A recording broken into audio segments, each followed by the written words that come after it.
Bienvenue sur LinguaWire français B1. Aujourd'hui, nous avons deux histoires, des feux de forêt près de Bordeaux et Carly Simon parle de son Parkinson.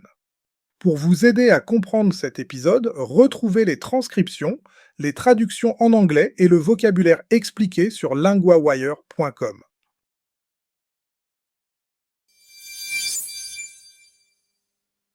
Les feux de forêt avancent. Ils touchent des villes et des habitants.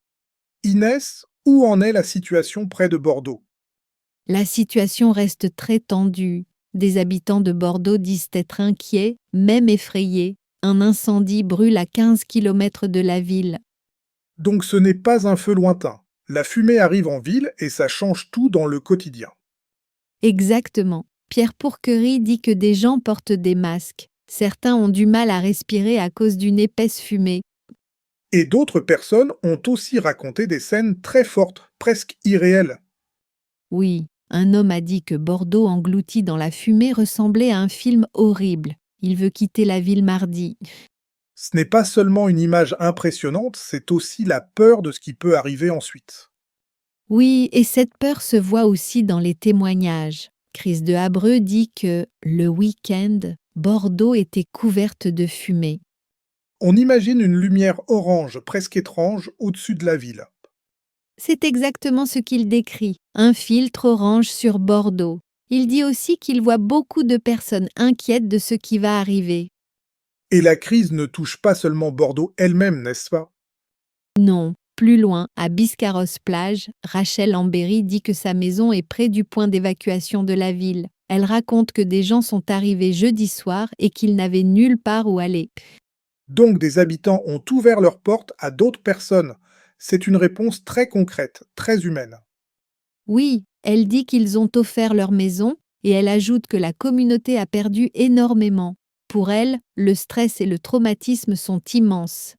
Et au niveau plus large, on parle aussi de centaines de milliers de personnes déplacées.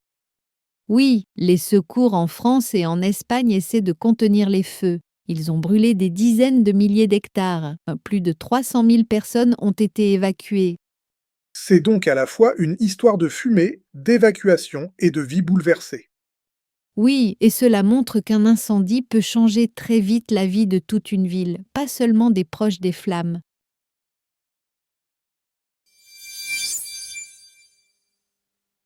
Passons maintenant à une histoire plus personnelle, mais aussi très publique. Nicolas, que dit Carly Simon?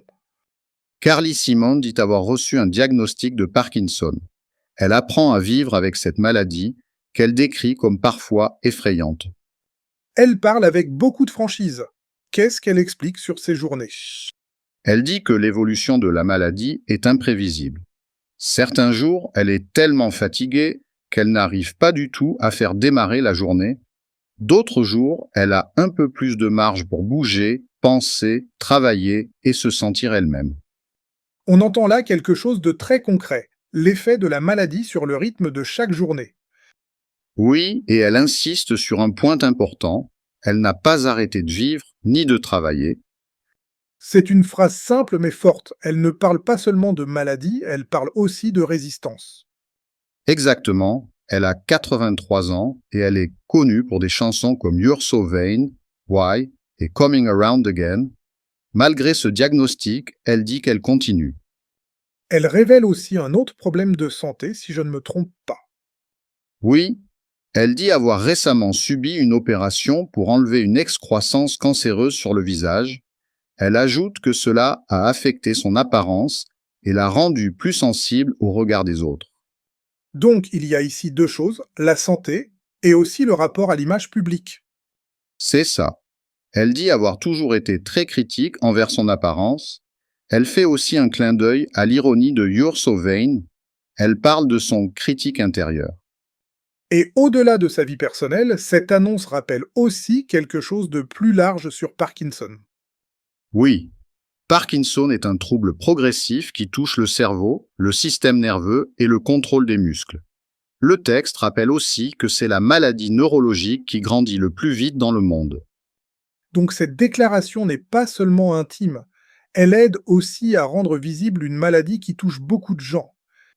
Tout à fait. Dire qu'elle continue à travailler et à vivre rend cette maladie plus humaine pour le public.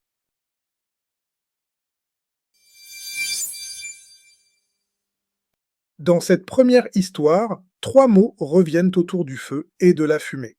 Le premier mot est le masque masculin. Dans l'histoire, des personnes portent des masques pour mieux respirer dans la fumée. Exemple, je prends un masque quand l'air est mauvais. Le deuxième mot est la fumée féminin. Dans l'histoire, la ville est couverte de fumée épaisse. Exemple, la fumée entre par la fenêtre.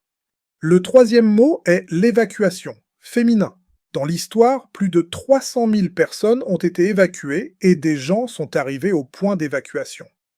Exemple, l'évacuation a commencé tôt le matin. Maintenant, la grammaire n'a pas arrêté de vivre. On utilise ne pas arrêter de plus infinitif pour dire qu'une action continue sans s'arrêter. Exemple 1, je n'ai pas arrêté de travailler. Exemple 2, elle n'a pas arrêté de vivre. Répétez, n'a pas arrêté de vivre.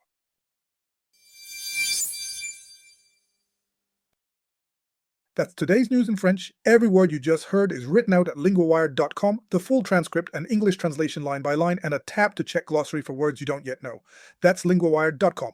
Follow the show so we're there in your feed tomorrow. Speak to you then.